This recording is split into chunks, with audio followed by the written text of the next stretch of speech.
Hey, it's Ryan Reynolds here from Mint Mobile. Now, I was looking for fun ways to tell you that Mint's offer of unlimited premium wireless for $15 a month is back. So I thought it would be fun if we made $15 bills. But it turns out that's very illegal.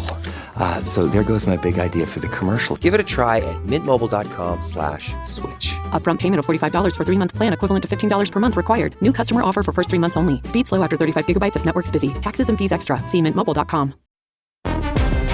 Shaq here, spinning fast-acting pain relief with Icy Hot. Ice works fast, heat makes it last. Icy Hot, you're so back. Welcome to the Sportsman's Voice Roundup, your weekly look at conservation and sporting community news happening across the nation and on the Hill. Thanks for tuning in. This is the TSV Roundup. Welcome in, ladies and gentlemen, to this edition of the Sportsman's Voice Roundup, looking at conservation news from across the country every single week for the week of July 21st, 2025. This week, we'd like to recognize Bass Pro Shops, Richard Childress Racing, and the International Order of Teddy Roosevelt. Thank you all very much for your continued support of the program. This week's headlines. CSF swings for the fences, scoring session sweep in New Hampshire. That'll come from me, and we'll break that down here in a moment. Rallying around a unified cause, lessons learned from ballot box efforts in the West. Indiana considering allowing new technology during the muzzleloader season. And we round the program out with a halftime report recapping a busy first half of 2025 in North Carolina. Those articles and more, but let's turn to our lead article brought to you by yours truly, recapping a damn fine legislative session here in the Granite State.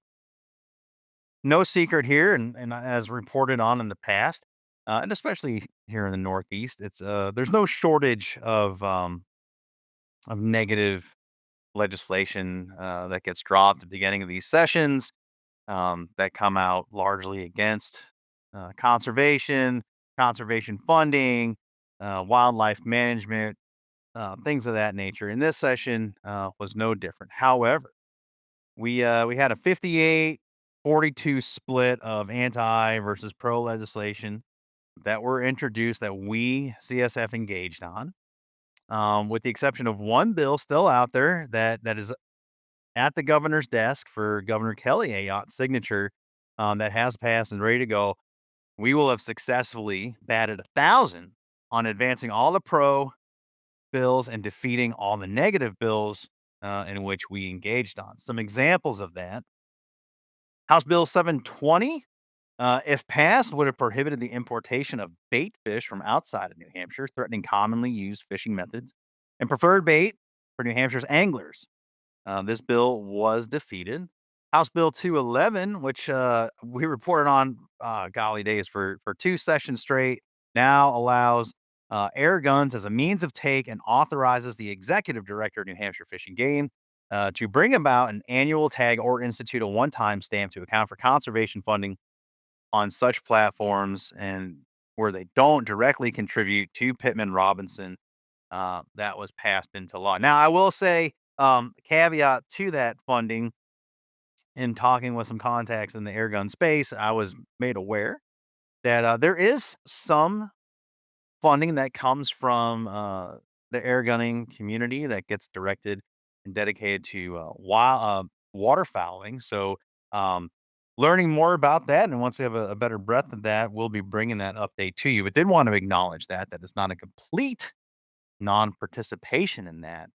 However, full enrollment in that and putting that more towards a broader scope of delivering those federal dollars to the state agency, this will help support that.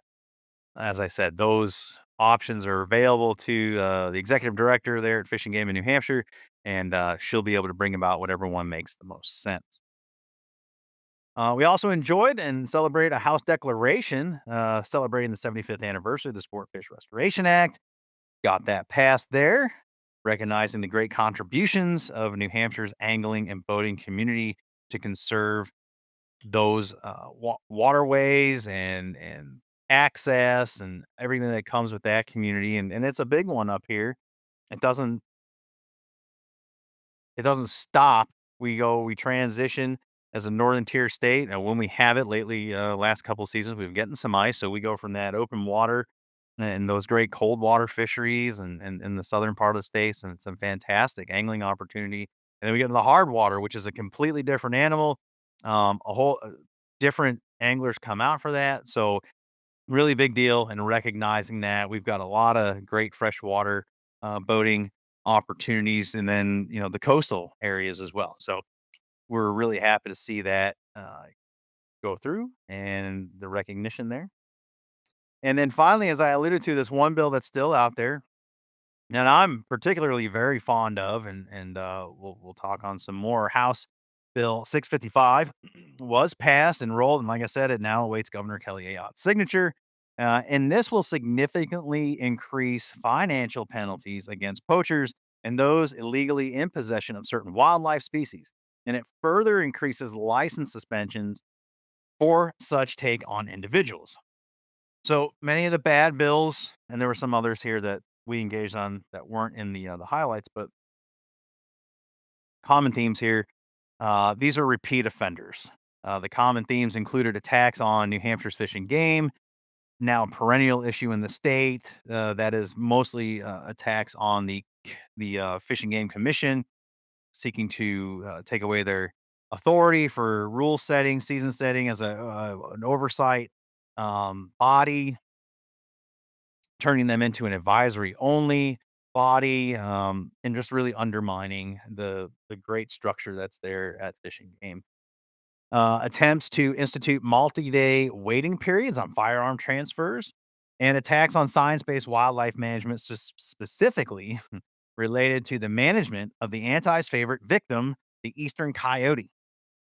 Of note was the attempt to prohibit importation of live bait from outside the state into the state, as covered in House Bill 720, and in short, would have created barriers for less skilled and low-income anglers who would have had to change to artificial lures at a much greater expense and significant learning curves if they elected to continue in this popular Granite State pastime.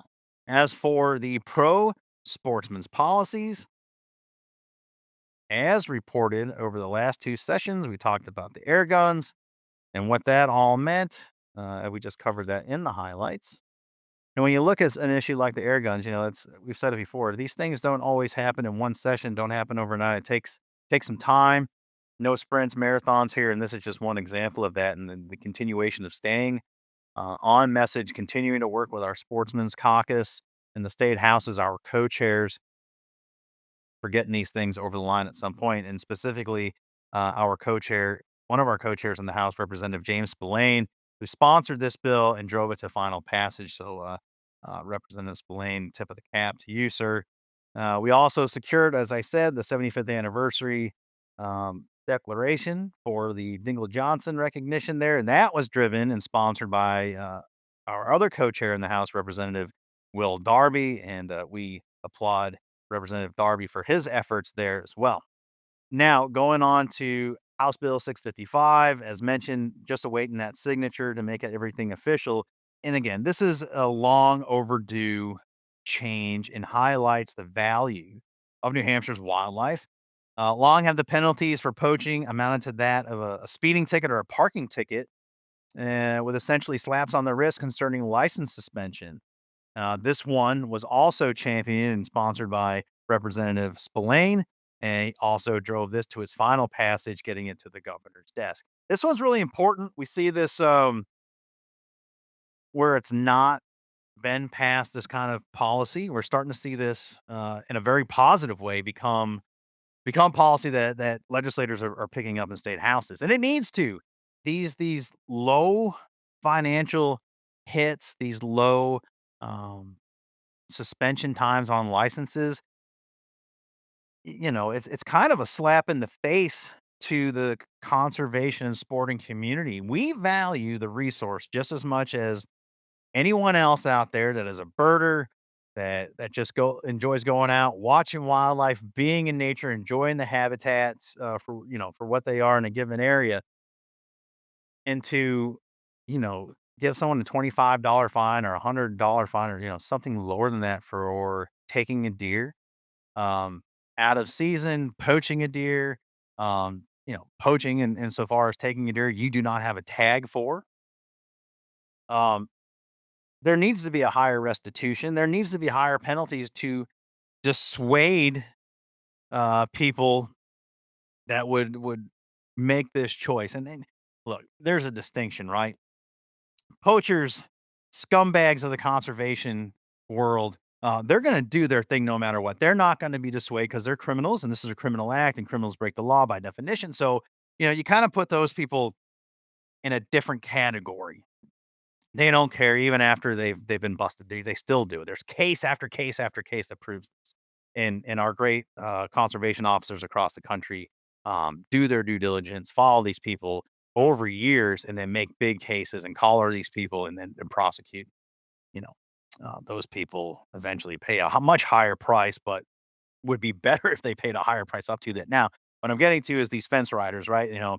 People with a momentary integrity issue, or and it all comes down to integrity, really. I mean, you've seen this with popular air finger quote outdoor celebrities making very poor choices for motivation, the motivation of making their sponsors happy on their TV shows.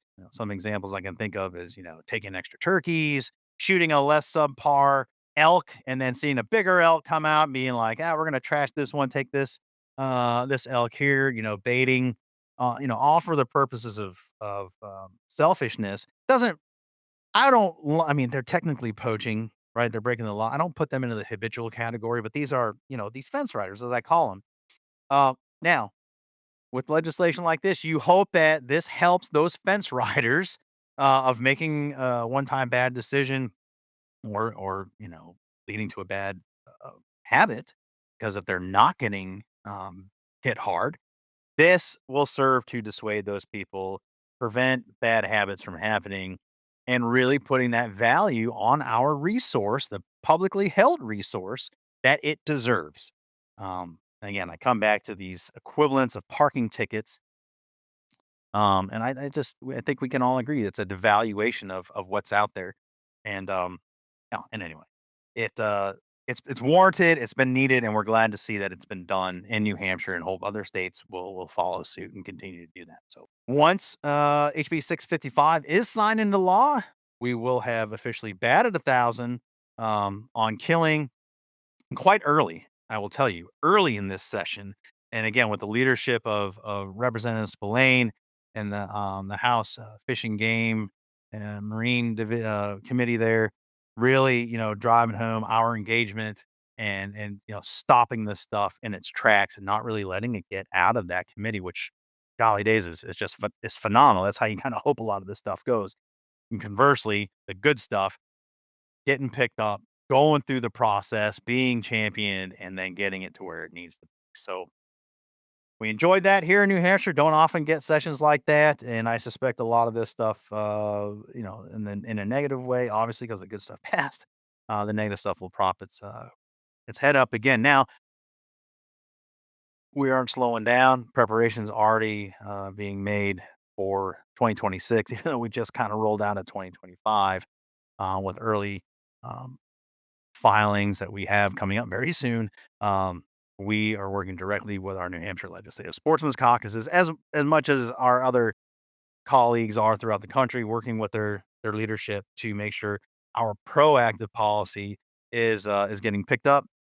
And instead of being on our heels, waiting for the bad stuff to drop, like we are going to force the hand and start challenging and putting some good stuff out there. So definitely good things to come in New Hampshire with a really solid caucus and our co-chairs leading them. So excited for 2020.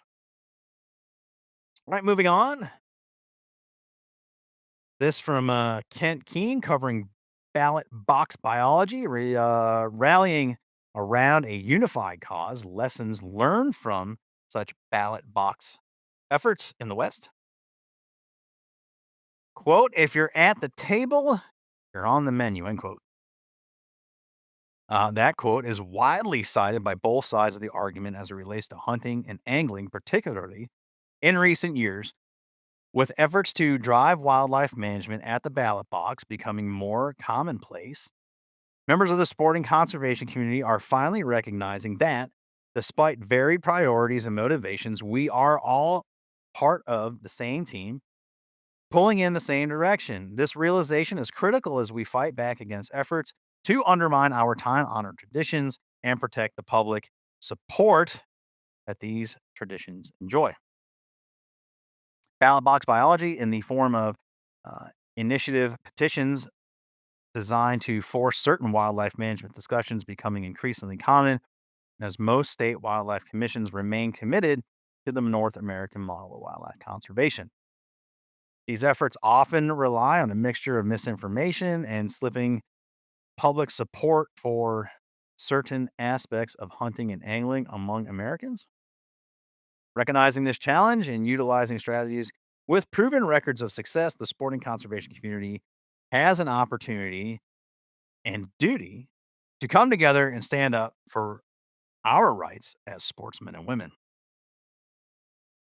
With many of the regular season, let's start again.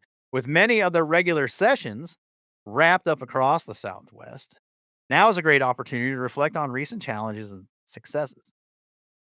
While there were certainly some challenges throughout these sessions, many within the sporting conservation community are noticing an increasingly common trend that is taking place outside of the walls of the Capitol while carrying the same impact as legislation. Ballot box biology, as many have taken to calling it, has become the primary avenue for those who disapprove of our time honored traditions in the outdoor space to undermine opportunities by relying on and sometimes even misguiding public perception. While these challenges are not necessarily new, their growing use coupled with declining public support for activities like hunting represent a major threat for sportsmen and women.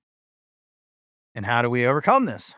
Well, here's a case study, an example, and we've been talking about it since the last election cycle, is Colorado Proposition 127. It truly saw a unified effort to ensure its defeat from the entirety of the sporting community. I mean, definitely locally there in Colorado, but also this national coming together and support from across all the state lines. This unity is a winning formula among a community with such a diverse set of priorities and motivations, and will be the key as additional efforts at ballot box biology are attempted in Colorado and around the country in future years. Now, saying this, not every state, as we have covered, has the ability to bring about these initiatives, these referendums. But in states like Colorado, where you do have this, Maine is another example. This is where we come together on this, as Kent is reporting.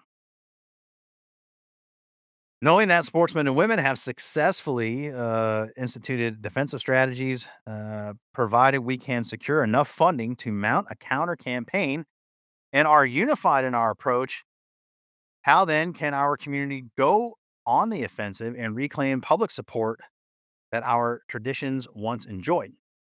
For years, the sporting conservation community has sought ways to accomplish this, but our voices cannot be contained within an echo chamber. This is where public education can come into play. Sportsmen and women are the original conservationists, have truly amazing stories to share. We recognize that we need to share it, and many brilliant minds are figuring out how, including through the expansion of CSF's top priorities and the expansion of wildlife councils for public education. Amen, amen, amen. Teaser, tomorrow's feature is all on R3. We invite some folks in, R3 professionals, talking about this very thing. We dive into wildlife councils. We dive into the coalescing of our community, and talking about how we message and how we engage for all this, the importance of wildlife councils, the examples in Michigan and Colorado, the two longstanding wildlife councils and what they are able to accomplish.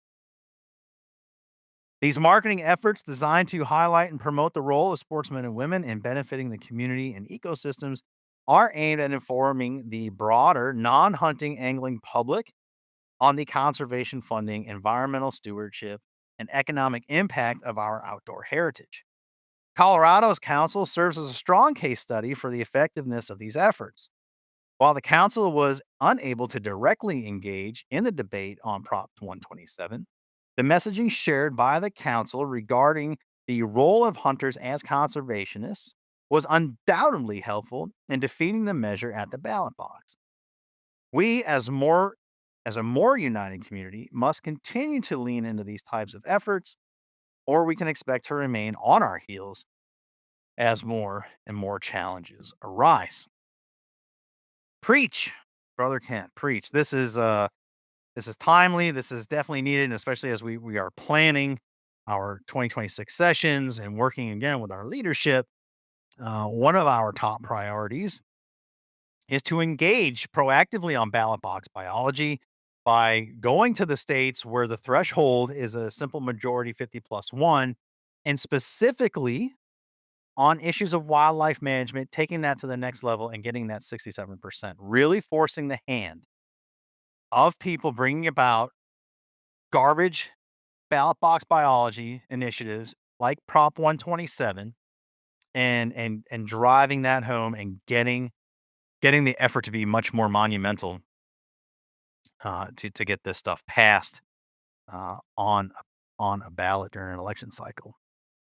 So that's just one way. And again, the wildlife council's huge, huge, and we acknowledge that some states aren't going to be set up for it. Some states already have their own internal thing that is working and they are successful at. So obviously, it doesn't have to be one way or the highway, but we have this at our disposal. We are well versed in it.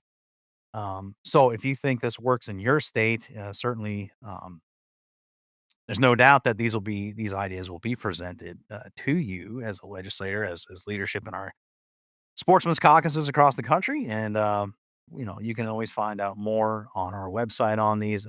Kent's in article, the print article, has the in article links. I do encourage you to go check them out. And as it pertains to wildlife council, and again, tomorrow's episode we get into this, but if you don't tune in, how dare you? No, you should. These are only every other week. But if you, for every reason you can't tune in, it's wildlife councils. It's not just for. We don't just have a job of engaging that middle, the majority, 80% of the population that doesn't really do what we do. So there's a cost associated with these things. I want to say Michigan did a $1 bump, maybe it's $1.50 to fund this. Those dollars at the point of sale for hunting license goes into a dedicated fund. State agency works with an outside third party to message and market our way of life and do a lot of public education, a lot of public outreach. Ideally, we as the sporting community really wouldn't be the recipients and wouldn't see this stuff if they're doing it right, right? Maybe our family members, people in our immediate ecosystem, friend zone, whatever, they might see this if they're not participating, come to you and ask questions.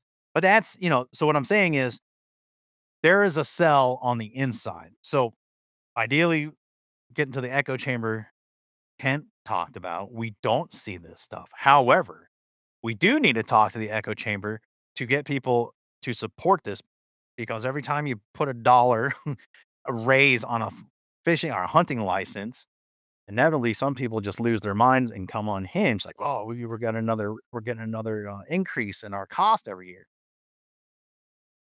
This is an easy conversation to have. Your $1 or your buck 50 extra. And let's face it, a lot of us are paying more just in online license fees now for running a credit card, and no one has a problem with that. And that's not even going to the agency. That's going to defer the percentage of the credit card transaction, right? So, and we can do that.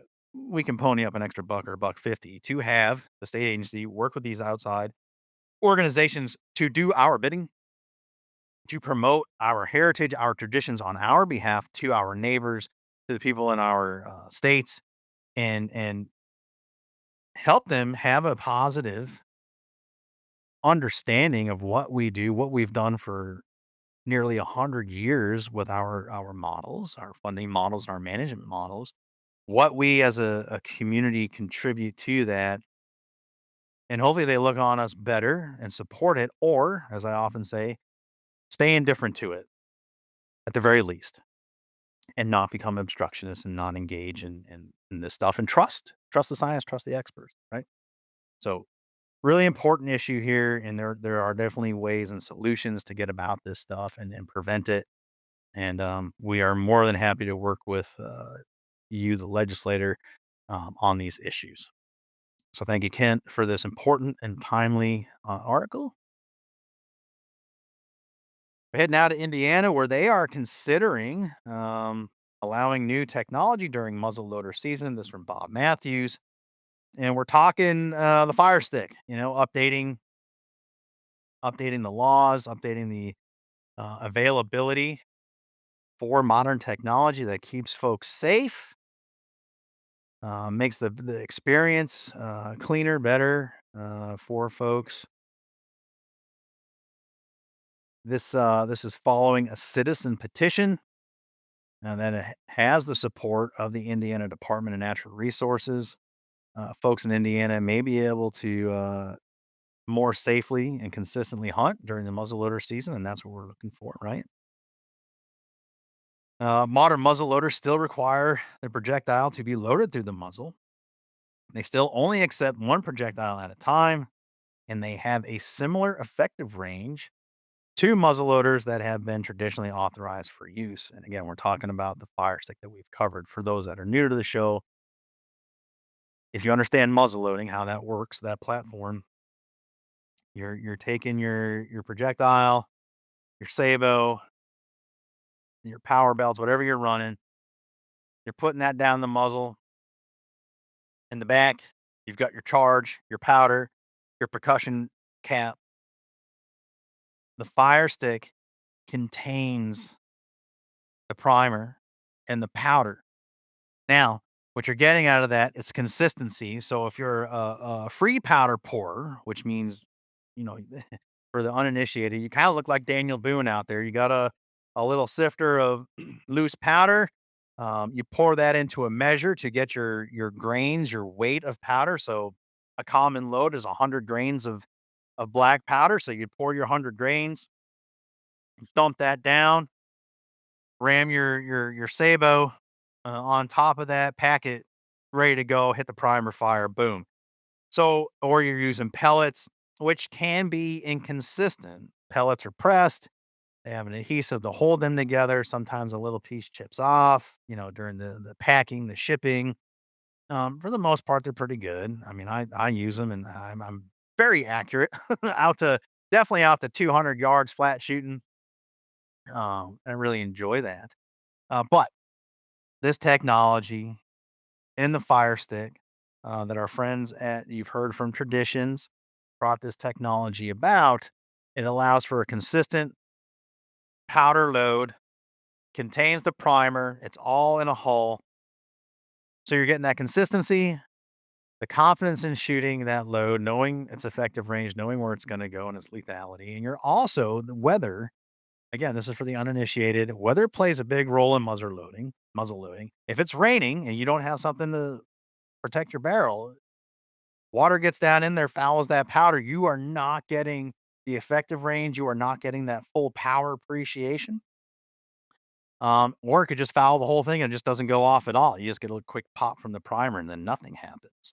Moisture, going from one extreme to another, you go from a nice warm truck and you get out and you go into the freezing cold, assuming you live in a northern tier area. And all of a sudden condensation builds up. Same thing like on your scopes. All of a sudden you go from warm to cold. Now it's all foggy. That same thing happens inside those cold barrels. That moisture could affect, right? So with this technology, kind of takes all of that out of the window. No fumbling, bumbling in the dark, loading it up. It's very safe. And this is a great advancement in technology. Now what we have to do is update some of the law that are on the books, and it's a simple update. Most of the states have this. There are some Western states that are hardline against technology. These are the same folks that have issues with lighted knocks or archery, have issues with putting scopes on top of your favorite, rifle shotgun platform. So our team's working on that, but where we can collect these wins or get laws updated, we're doing that, and that's what Bob is reporting on and doing here in Indiana. So hopefully get that done, and CSF will continue to support this regulatory change to promote safety and consistency while maintaining the classic experience of muzzleloader hunting. I think in a past interview with Greg Rich, you heard me just go ham on this. So I love muzzleloader hunting. It's a whole lot of fun. It's a different experience. You get that big bang and that all that smoke comes out, and there's a quick second you don't really know what happened. You probably see that whitetail, if you're deer hunting, that whitetail go up and it bounds off, and you're like, "Oh boy, here we go."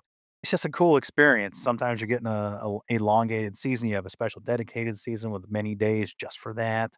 So not everyone does it. So you have some exclusivity as far as bringing a firearm platform out into the woods when not everyone's out there. So give it a whirl if you can, and plenty of good technology, especially from our friends at Traditions.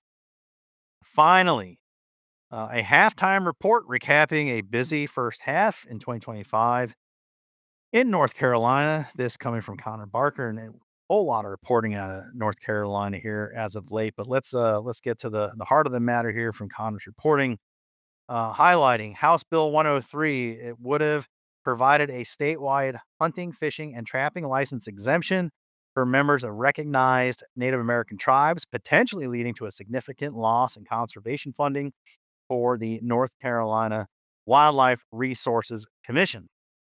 Senate Bill 220, a bill that would strengthen private property protections by requiring that individuals receive permission before accessing public trust waters from land or before hunting, fishing, or trapping on private land that is not posted in accordance with the current law, cleared the North Carolina Senate earlier this year.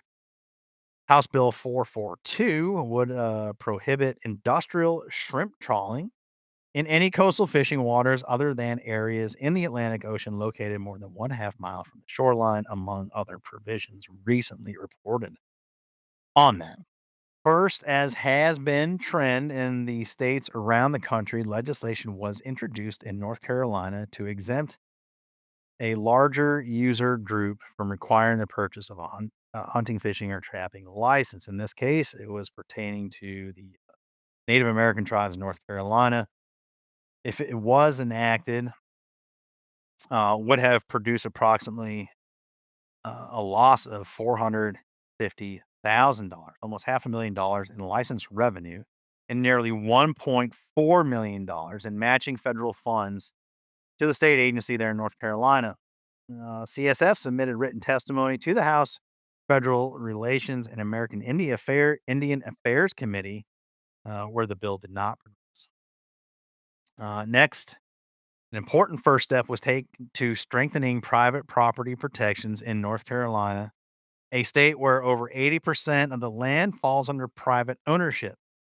Many hunters and anglers in the Old North State rely on private property for access, whether it's through written permission or conducted through a lease agreement. Hunters and anglers rely on the generosity of private landowners in many cases. By strengthening private property protections and in turn combating trespassing, both sportsmen and private landowners will benefit. Senate Bill 220 passed the Senate on a 40-2 vote in April, where CSF provided testimony and now awaits further legislative action from the House of Representatives. Finally, North Carolina took a critical step to usher in much needed fisheries reform just last month. House Bill 442 would have aligned North Carolina with every other southeastern state in banning commercial shrimp trawling in its sounds and estuaries. It is well understood that large-scale industrial shrimp trawling in inland waters negatively impacts critical habitat that many fish species depend on, while also resulting in a significant bycatch of juvenile fish species, many of which are species pursued by recreational anglers. CSF again provided written testimony and issued an action alert in support of the legislation. House Bill 442 has been sent back to the House of Representatives, where it currently awaits a concurrence vote on changes made by the Senate. CSF also engaged in House Bill 382, which would establish an inaugural elk season in North Carolina. Additionally, CSF submitted comments to the Division of Marine Fisheries supporting the 50-50 allocation shift for southern flounder between commercial and recreational harvest. While CSF is glad to report major progress being made, we will continue to work with North Carolina's Legislative Sportsmen's Caucus and the state agency and our partners to advance priorities for North Carolina's sportsmen and women. Thank you, Connor, for that summarization and what's been going on in North Carolina the first half. All right, cool. That's the show. That's how we're seeing it this week, and happy to report a lot of positive stuff going on out there. Hope everyone's enjoying the summer. Quickly approaching August, which means we are not very far away from September and kicking off the festivities for the last quarter of the calendar. Some of you are going to get going here very soon with dove hunting, where you're allowed to do that, and some early deer seasons. Bear season's coming next month too, in some of the northern states. I know right over here in Maine, that's going to kick off. Baiting season starts, so a whole lot of excitement coming forward, and this is why we do all the work. This is why we go to the state houses and advocate, educate, work with our leaders, work with our sportsmen's caucuses, work with our partners to ensure that the coming part of the year is a joyous one of celebration and getting out there and furthering our traditions, bringing new people into the fold, and perpetuating this stuff for the future. All right, folks, a little bit of a breaking news here at the end of the program. This just in, New Hampshire House Bill 655, as we reported on earlier in the show, has been signed by Governor Kelly Ayotte. Chapter number 202. Again, that bill increasing penalties for poaching, license suspension, and protecting our shared resource, signed into law by Governor Kelly Ayotte of New Hampshire. Very happy to bring this news and this very quick follow-up to you. As our lead article alluded to, we have now officially in New Hampshire batted 1,000. That's great news, and we'll keep on chugging here. That's it. That's the breaking news. We'll return back to the program. Housekeeping. Standard fare. Go to congressionalsportsman.org, congressionalsportsman.org. One more time, congressionalsportsman.org. There you will find all the resources you could possibly want. Sign up for the Sportsman's Voice EPUB. As mentioned, all the in-article links are there. Helps you deep dive and do your own homework, and then sign up for the Tracking the Capitals and follow legislation where you'd like. That's our show for this week. Appreciate you following along. As always, CSF is your inside connection to outdoor legislation. We'll see you next week. So long. Thanks for joining us on this edition of the Sportsman's Voice podcast. Ladies and gentlemen, your support is crucial, and you can help us out right now by leaving a review, filling in those 5 stars where available, sharing this episode with friends and family, and engaging with us socially.